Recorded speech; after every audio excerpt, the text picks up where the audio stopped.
जोहार the follow up में आप सभी का बहुत स्वागत है। मैं हूं सन्नी सारद और हमारे साथ हैं हमारे सहयोगी सूरज ठाकुर। इस वक्त हम लोग लाइव जुड़े हैं आज दिन भर की तमाम बड़ी खबरों के साथ। एक एक कर सभी खबर पर चर्चा करेंगे, लेकिन आज सुबह सुबह जो कला प्रेमियों के लिए, झारखंड वासियों के लिए सबसे दुखद खबर और बड़ी खबर कहा जा सकता है जो निकल कर आई, वह यह कि नागपुरी कलाकार बंटी सिंह का निधन हो गया। झारखंड वासियों, खास करके नागपुरी के भाषा के जो लोग हैं, उनके दिलों में वह राज करते थे और हॉलीवुड के बहुत ही बड़े कलाकार माने जाते थे। उनका निधन हो गया और आज मुक्तिधाम में जो है उनकी जो अंतिम संस्कार है वह किया गया है। इसलिए द फॉलोअप की तरफ से हम उन्हें भावभीनी पहले श्रद्धांजलि देते हैं और उसके बाद और तमाम जो बड़ी खबर है उसकी ओर आगे बढ़ते हैं।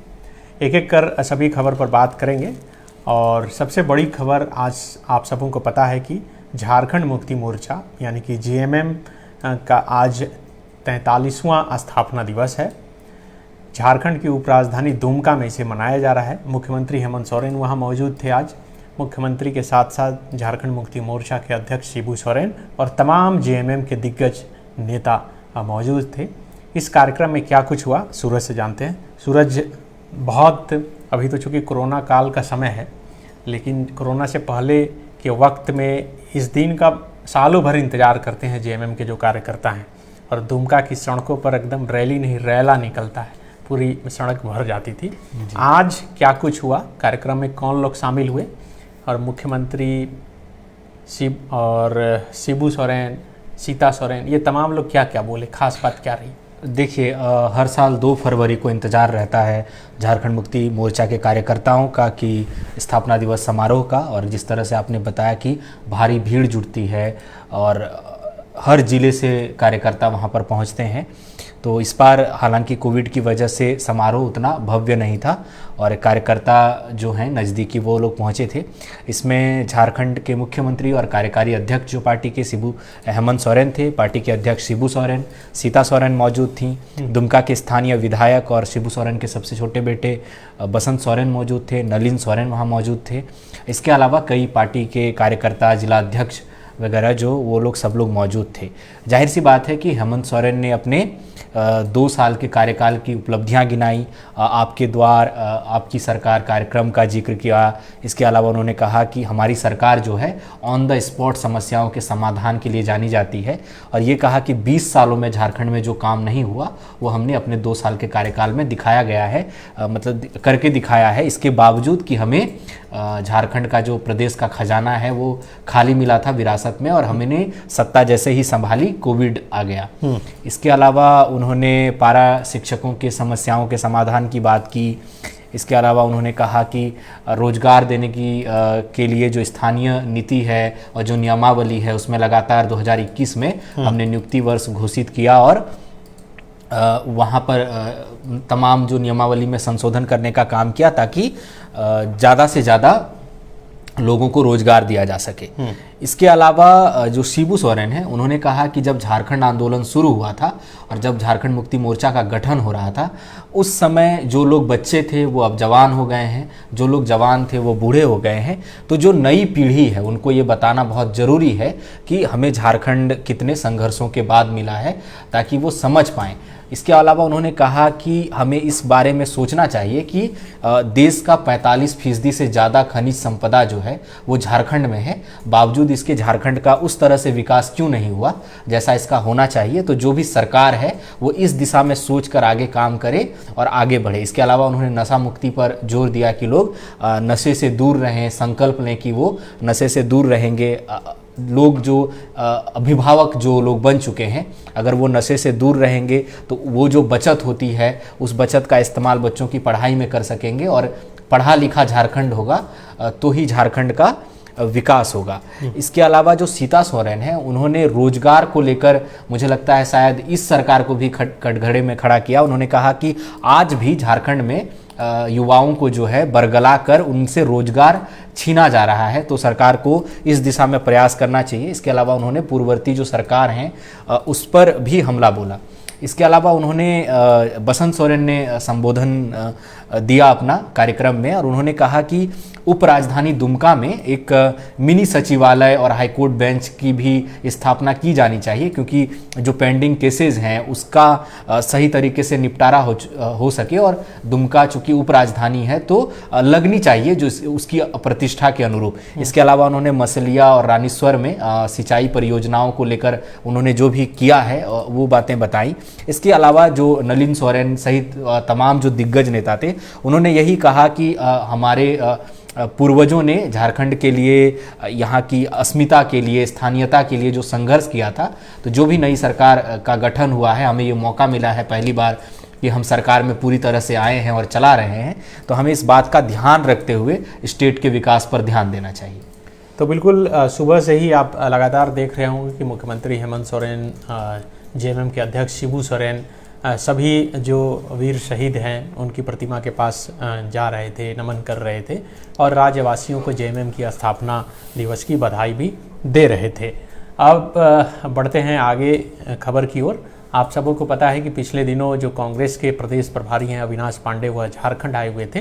3 दिनों तक वह यहाँ रहे और उसके बाद न सिर्फ झारखंड में कांग्रेस के विधायकों, मंत्रियों से, बल्कि जिला अध्यक्ष और कई कार्यकर्ताओं और नेताओं से उन्होंने मुलाकात की और सबसे उनकी राय जानी की और संगठन और पार्टी को कैसे मजबूत किया जा सकता है, सरकार और संगठन में समन्वय कैसे स्थापित किया जा सकता है। इसी दौरान उन्होंने टास्क दिया था मंत्रियों को कि वह 6 जिला का भ्रमण करें और पार्टी और संगठन के बीच जो थोड़ी कड़वाहट की बात आ रही है, जो कार्यकर्ताओं में नाराजगी की बात आ रही है, उसे कैसे दूर किया जाए, इस पर काम किया जाए। इसी को लेकर आज ग्रामीण विकास मंत्री और कांग्रेस विधायक दल के नेता आलमगीर आलम ने प्रेस कॉन्फ्रेंस किया था। सूरज, प्रेस कॉन्फ्रेंस में उन्होंने क्या कुछ बातें कही? जैसा कि उन्होंने कहा कि जैसा कि प्रभारी की तरफ से निर्देश दिया गया था कि ना केवल संगठन के काम को बल्कि सरकार पर भी कि वो सही दिशा में काम करे, इसके लिए जो एक नैतिक दबाव बनाया जाना चाहिए वो संगठन की तरफ से बनाया जाए। और जो कोटे से मंत्री बने हैं उनकी छवि कैसी है और वो किस तरह का प्रदर्शन कर रहे हैं, इसका भी आकलन हो। इसी सिलसिले में आज प्रेस कॉन्फ्रेंस हुआ और इसमें प्रेस कॉन्फ्रेंस में झारखंड के प्रदेश अध्यक्ष राजेश ठाकुर भी थे। तो इसमें उन्होंने कहा कि हर जो झारखंड, चूँकि कांग्रेस कोटे से 4 मंत्री हैं, बादल पत्रलेख हैं, रामेश्वर उरांव हैं, बन्ना गुप्ता हैं, तो उन्होंने कहा कि जितने भी मंत्री हैं वो प्रति माह 6 जिलों का दौरा करेंगे और वहाँ पर बाकायदा जनता दरबार लगाकर लोगों से मुलाकात करेंगे और उनकी समस्याओं से सीधे तौर पर रूबरू होंगे और उनका समाधान का प्रयास करेंगे। और ऐसी समस्याएं जो सीधे कैबिनेट से दूर हो सकती हैं या सरकार के समक्ष रखा जा सकता है, उसको भी प्रमुखता से यहाँ उठाएंगे। बाकायदा इसकी जो कोशिश है वो भी शुरू हो गई। बादल पत्रलेख जो कृषि मंत्री हैं झारखंड में, वो गढ़वा रवाना हो गए हैं, वो गढ़वा में रहेंगे। इसके अलावा बाकी जिलों का दौरा करेंगे। आज बुधवार है, गुरुवार को आलमगीर आलम जो है वो रामगढ़ और हजारीबाग 2 जिलों का दौरा करेंगे, वहाँ जनता दरबार लगाएंगे और वहाँ की लोगों से मुलाकात करेंगे और उनकी समस्याएं सुनेंगे। इसके अलावा डॉक्टर रामेश्वर उरांव जो झारखंड में वित्त मंत्री हैं, वो सिमडेगा और गुमला जाएंगे, ये भी गुरुवार को ही जाएंगे और वहाँ के लोगों से मुलाकात करेंगे और उनकी समस्याओं से रूबरू होंगे। इसके अलावा एक जो नई परिपाटी पहले चलती थी, बीच में बंद हो गई कई वर्षों तक, कि झारखंड कांग्रेस का चाहे वो राजधानी में मुख्यालय हो या जिला मुख्यालय हो, वहाँ पर भी बाकायदा जिलों में जिलाध्यक्ष और यहाँ पर प्रदेश अध्यक्ष सहित बाकी जो प्रभारी हैं और भी पदाधिकारी हैं, प्रवक्ता हैं, वो लोग शामिल होंगे और मुख्यालयों में भी दरबार लगाकर बाकायदा लोगों की समस्याओं से रूबरू हुआ जाएगा। और कार्यकर्ताओं को भी ये निर्देश दिया गया है कि वो अपने अपने क्षेत्र में भी लोगों की समस्याएं सुने और मंत्रियों को इनपुट दें कि कहाँ किस तरह की समस्याएं हैं, और ताकि मंत्री जो हैं बेहतर तरीके से समझ पाएं कि हमें किन लोगों से और किन मुद्दों पर बातचीत करनी है। तो अभी फिलहाल जो 3 मंत्रियों का लिस्ट आया है कि बादल पत्रलेख जो हैं वो गढ़वा रवाना हो गए हैं, आलमगीर आलम गुरुवार को रामगढ़ और हजारीबाग जाएंगे और डॉक्टर रामेश्वर उरांव जो वित्त मंत्री हैं वो सिमडेगा और गुमला जाएंगे। निश्चित रूप से ये एक पार्टी में अनुशासन और एक तेजी लाने के लिए भी, और एक शिकायत जो आ रही थी, आप देखेंगे कि सरकार पर भी कांग्रेस के कई विधायकों का ये कहना था कि पदाधिकारी अधिकारी हमारी सुनते नहीं हैं, और कार्यकर्ताओं में भी आप देखेंगे कि अक्सर असंतोष आ रहा था कि हम सही तरीके से प्रभारी तक या अध्यक्ष तक या अपने जिलाध्यक्षों तक बात नहीं पहुंचा पाते हैं। तो शायद उस चीज को पाटने के लिए भी कि मंत्री जब इलाकों में जाएंगे तो लोग और इवन कार्यकर्ता भी जो है बेहतर कनेक्टिविटी बना पाएंगे। तो इस तरह में जो संगठन में असंतोष और फूट की बातें आ रही हैं, अनुशासनहीनता की बातें आ रही हैं, जिस तरह से इरफान अंसारी के लगातार बयान आए, गीताश्री उरांव पार्टी छोड़ जाती हैं, तो ये जो बयानबाजियां हो रही हैं शायद इस पर भी विराम लगेगा नीतिगत स्तर पर जो भी फैसला होगा इसके अलावा। तो बिल्कुल देखिए, जो कांग्रेस के प्रभारी अविनाश पांडे आए हुए थे, उन्होंने स्पष्ट कहा था कि भाई चैम्बर में बैठकर समय मत बिताइए जी, आप फील्ड में जाइए, लोगों की समस्या को सुनिए, सिस्टम के आधार पे और संगठन के आधार पे, दोनों आधार पर उसका समाधान कीजिए। और यही वजह है कि आनन फानन में कल बैठक एक बैठक किया गया था, आलमगीर आलम के आवास पे बैठक हुई थी। और इस बैठक में कांग्रेस के जो चारों मंत्री हैं, मंत्री आलमगीर आलम, मंत्री रामेश्वर उरांव, मंत्री बादल पत्रलेख और मंत्री बन्ना गुप्ता, इन चारों की बैठक हुई थी। और बैठक में तय हुआ था कि कौन किस जिला का प्रभारी बनेगा, किस जिले में कौन जाएगा और कब जाएगा। इसकी रणनीति बनने के बाद आज आलमगीर आलम की तरफ से प्रेस कॉन्फ्रेंस किया गया था। अभी एक दो लोग कमेंट करके पूछ रहे हैं कि पंचायत चुनाव कब होगा।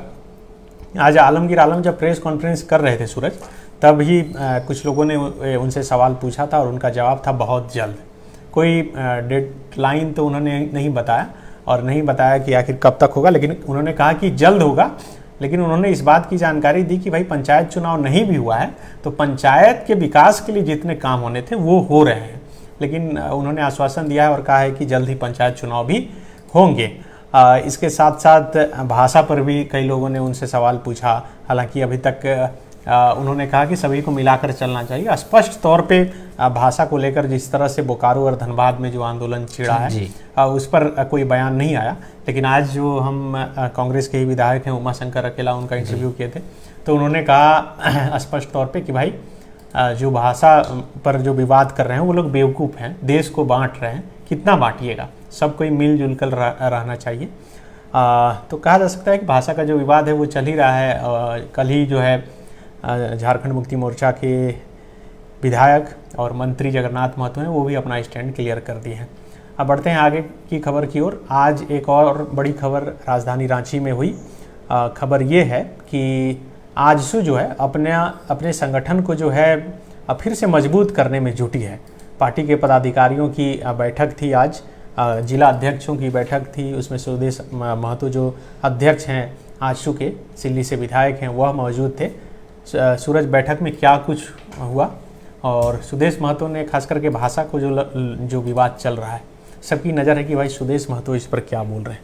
एक तो पहले बताइए कि बैठक में क्या कुछ हुआ और इस पर क्या स्टैंड है पार्टी का भाषा पर। देखिए, संगठन के स्तर पर जो बैठक बुलाई गई थी इसमें सभी जिलाध्यक्षों को बुलाया गया था। इसके अलावा बड़ी संख्या में कार्यकर्ता भी शामिल थे। उसमें ये उनको संकल्प दिलाया गया, जिस तरह से हमेशा सुदेश महतो का यह नारा है, 2019 के विधानसभा चुनाव से ही देख रहे हैं कि हमारी सरकार जो अगर बनती है या हमारा जो एजेंडा है पार्टी का, वो गांव की सरकार का एजेंडा है, पंचायतों का एजेंडा है कि आम लोग जो गांव के लोग हैं और जो ग्राम सभाएं हैं उनको इम्पोर्टेंस देने के लिए। तो उसी लिहाज से जो गाइडेंस भी दिया गया और उनसे संकल्प भी, बाकायदा शपथ ग्रहण समारोह भी आयोजित, मुख्य रूप से यही था कि जिलाध्यक्ष जितने हैं उनको शपथ दिलवाई गई संगठन के प्रति, संगठन के जो मूल उद्देश्य हैं, विचारों के प्रति। इसके अलावा एक कोष की स्थापना की बात कही गई है जो पार्टी में उन्होंने कहा कि जो हमारी लड़ाई है आगे से, आजसू पार्टी हर आंदोलन जो होगा, जो स्थानीयता और मूल निवासी के मुद्दे पर होगा, उसमें आजसू पार्टी सभी आंदोलनों में हिस्सा लेगी और बाकायदा नेतृत्व करेगी। और इस आंदोलन के लिए जो धन हमें चाहिए होगा, उसके लिए उन्होंने एक कोष बनाने की बात कही और उसमें उन्होंने कहा कि उसमें बिल्कुल कैशलेस ट्रांजैक्शन होगा और गांव के क्षेत्र में जो डिजिटल इंडिया की बात की जा रही है तो बिल्कुल कैशलेस ट्रांजैक्शंस होगा। जिन्हें भी दान देना होगा पार्टी, मतलब धान चावल वगैरह लेंगे जो भी, तो उसमें कहा कि जो भी पैसा देना चाह रहे हैं वो ऑनलाइन ट्रांजैक्शंस के जरिए होगा, उन्होंने ये कहा। अच्छा, कैशलेस इकोनॉमी, मतलब कैशलेस ट्रांजैक्शंस की बात, चंदा ऑनलाइन होगा, ऑनलाइन चंदे की बात की उन्होंने। अभी जैसे बीजेपी एक ड्राइव चलाई कलेक्शन का, उसी टाइप से। तो उन्होंने उन ट्रांजैक्शन की बात की और उन्होंने फिर 7 फरवरी से उनका एक नया कार्यक्रम जो है वो शुरू होने जा रहा है। तो उस कार्यक्रम की भी बात उन्होंने की। इस कार्यक्रम का जो नाम उन्होंने दिया है कि गांव की हुंकार करो तैयार। ये उन्होंने कहा कि एक नया अभियान उन लोग छेड़ रहे हैं। इसके अलावा 7 फरवरी से जन संग्रह धन संग्रह अभियान उनका चलेगा, जिसमें सारे जो पार्टी के कार्यकर्ता हैं वो गाँव में जाएंगे, लोगों से मुलाकात करेंगे। मतलब पार्टी पहले अभी आंदोलन कोई शुरू नहीं की है, पैसा कलेक्शन की बात शुरू कर दी वजह की भी हम लाइव देख रहे हैं। एक रामाउल्ला अंसारी हैं, वो लिख रहे हैं कि आजसू पार्टी उसमें भी घोटाला करेगी। तो आपकी बात हुई नेताओं से, आप पूछ पाए ये बात कि भाई आप तो अभी आंदोलन शुरू भी नहीं किया और पहले ही कर रहे हैं कि भाई कलेक्शन कैसा होगा। कोई भी आंदोलन अगर जन आंदोलन होता है तो लोग अपने आप जुड़ जाते हैं, तो उसमें पैसा खर्च का मतलब किस बात के लिए ये तो कलेक्शन होगा पैसा? हम लोगों ने सवाल पूछा वहाँ पर, इस बात की चर्चा भी हो रही थी। ये भी सवाल पूछा गया कि जो कैशलेस ट्रांजैक्शंस की बात आप कर रहे हैं और आप गांव की सरकार की बात करते हैं, तो क्या एकदम गांव में ये बेसिक समझ गांव में लोगों को है कैशलेस ट्रांजैक्शंस की? तो कैसे करेंगे? ये सिर्फ एक क्या कहते हैं, डिजिटल ट्रांजैक्शन। हाँ, डिजिटल ट्रांजैक्शंस की तो क्या एक बेसिक समझ है, कैसे करेंगे? तो उन्होंने कहा कि नहीं, हमारे कार्यकर्ता जो हैं प्रशिक्षित करेंगे। जब पूछा गया धन संग्रह और इसके जन संग्रह धन संग्रह के बारे में, तो उन्होंने कहा कि कोई भी आंदोलन जब चलता है, चूँकि हमारी जो पार्टी है वो गाँव की पार्टी है, पंचायतों की पार्टी है, जमीन की पार्टी है, तो हमें आंदोलन जब चलाते हैं बड़े लेवल पर तो धन की जो भी ज़रूरत पड़ती है उसके लिए हम ये करेंगे। हालांकि बहुत स्पष्ट तौर पर जो जवाब है वो गोलमोल ही आया। तो ये उन्होंने कहा है। जहाँ तक भाषा की बात है, तो भाषा पर उन्होंने यही कहा कि जो स्थानीय लोग हैं, जो स्थानीय आकांक्षाएं हैं, सरकार को सुनना चाहिए। इसके बाद उन्होंने कहा कि जो खाद्यान्नधारी मंत्री हैं, मंत्रिमंडल में शामिल जो लोग हैं वो अगर खाद्यान्नधारी हैं तो वो जो फैसले ले रहे हैं उसको लेने से रोक क्यों रहा है? शायद वो इस आलोक में कह रहे थे कि जिस तरह से स्थानीय भाषा को जोड़ा गया जिला स्तरीय पदों पर, इसका सरकार के मंत्री ही, सरकार के विधायक ही उसमें खिलाफ में आवाज उठा रहे हैं। तो जाहिर सी बात है कैबिनेट से होकर जब जाता है तो उनका इशारा था कि तभी क्यों नहीं अप्रोच किया गया कि ये ना किया जाए बल्कि आंदोलन को हवा दिया जाए। तो ये भी आरोप सुदेश महतो ने लगाया कि सरकार जो है रोजगार दे नहीं पाई। नियुक्ति वर्ष का उन्होंने ऐलान कर रखा था और उस हिसाब से रोजगार दिया नहीं, तो अब उस मुद्दे को भटकाने के लिए कहीं ना कहीं वो आंदोलन को हवा दे रही है और इसको जानबूझकर उनके जो मंत्री हैं, विधायक हैं, वो सपोर्ट कर रहे हैं। तो इसके अलावा उन्होंने कहा कि जो बेरोजगारी का डाटा है झारखंड में वो स्थानीय मतलब बीडीओ सीओ तक को सौंपा जाएगा और उन लोगों को बताया जाएगा कि आपके स्टेट में आपके जो क्षेत्र हैं वहाँ पर किस तरह से काम कर रहे हैं और इतनी बेरोजगारी क्यों है, क्योंकि जो स्टार्टअप्स की बात की जा रही है। तो आप जानते हैं कौशल विकास केंद्र की बात कही गई थी केंद्र की तरफ से भी, अब वही बात स्टेट गवर्नमेंट करने लगी है। इस बार भी केंद्र के बजट में जब ऐलान हुआ तो बोला कि कौशल विकास के जरिए हम लोग जो है मेक इन इंडिया के तहत हम लोग 60 लाख नौकरियां नहीं देंगे। तो कौशल विकास केंद्रों की क्या हालत है, तो इस बारे में क्या होगा कि क्या सही में प्रशिक्षण दिया जाता है या साइन कराकर चीज़ें हो जाती हैं, कागजों में प्रशिक्षण चल रहा है, तो उसका क्या उसमें क्या होगा। तो कुल मिलाकर इनका जो स्टैंड है आजसू का वो भाषा को लेकर यही है कि एक तरह से कहने कि आंदोलनकारियों को समर्थन जैसा है मगही और भोजपुरी को लेकर, मतलब उसके विरोध में है। मतलब स्पष्ट तौर पे उन्होंने कहा कि झारखंड की जनता जो खतियानी है, स्थानीय है, वो जो आंदोलन करेगी उसके साथ हम सड़क पर नेतृत्व भी करेंगे। जी। उसके बदले डिजिटल चंदा दीजिए। जी। तो बढ़ते हैं अगली खबर की ओर। आप सबों को पहले से ही पता चल चुका है कि झारखंड में अब स्कूल खुलने की अनुमति जो है मिल चुकी है आपदा प्रबंधन विभाग की ओर से। आज शिक्षा मंत्री जगन्नाथ महतो ने एक प्रेस कॉन्फ्रेंस किया और उन्होंने स्पष्ट कर दिया कि 4 फरवरी से झारखंड में स्कूल खुलेंगे। क्या डिटेल है? 4 फरवरी से किस क्लास तक के स्कूल खुलेंगे और कहाँ खुलेंगे? देखिए, जिस तरह से सोमवार को जब आपदा प्रबंधन प्राधिकार समिति की बैठक के बाद वित्त मंत्री ने, स्वास्थ्य मंत्री ने ये जानकारी दी थी कि 17 जिले जो हैं वहाँ पर पहली से लेकर उच्च शिक्षा तक के तमाम स्कूल, कॉलेजेस और कोचिंग सेंटर खुल जाएंगे और 7 जिले ऐसे हैं जहां आपदा विभाग की जो रिपोर्ट है वहां पर फिलहाल 9वीं के से ऊपर के स्कूल खुलेंगे। तो उसी तर्ज पर 4 फरवरी से स्कूल खोल दिए जाएंगे। स्कूल जब खुलेंगे तो तमाम जो शैक्षणिक और गैर शैक्षणिक कर्मचारी होंगे उन सब के लिए पूर्ण टीकाकरण जरूरी होगा, मास्क लगाना होगा और सैनिटाइजर की व्यवस्था स्कूलों में करनी होगी। ये बेसिक कोविड प्रोटोकॉल है। इसके अलावा उन्हीं बच्चों को स्कूल आने की इजाजत होगी जिनके अभिभावक इसकी लिखित सहमति देंगे कि वो अपने बच्चे को स्कूल भेजना चाहते हैं और उसमें उन्हें कोई आपत्ति नहीं है।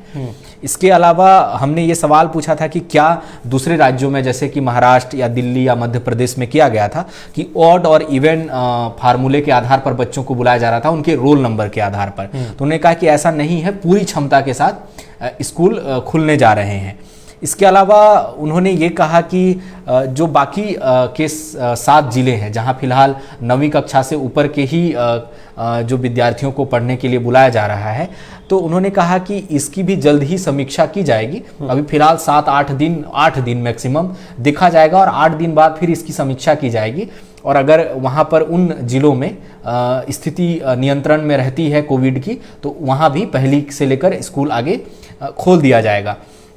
इसके अलावा उन्होंने एक जो अहम जानकारी दी है कि जितनी भी परीक्षाएं अब होंगी स्टेट में वो सारी परीक्षाएं ऑफलाइन होंगी, ऑफलाइन ली जाएंगी। तो अभी आने वाले वक्त में आप जानते हैं कि जैसे ही क्लियर हो जाता है तो अगर जेपीएससी की मुख्य परीक्षा होती है तो वो ऐसे भी ऑफलाइन ही होनी थी, लेकिन मैट्रिक इंटर की परीक्षाएं हैं तो वो भी होंगी। हालांकि जब सवाल उनसे ये पूछा गया कि कब होनी है मैट्रिक इंटर की परीक्षाएं तो उनका जवाब यही था कि जल्द होंगी।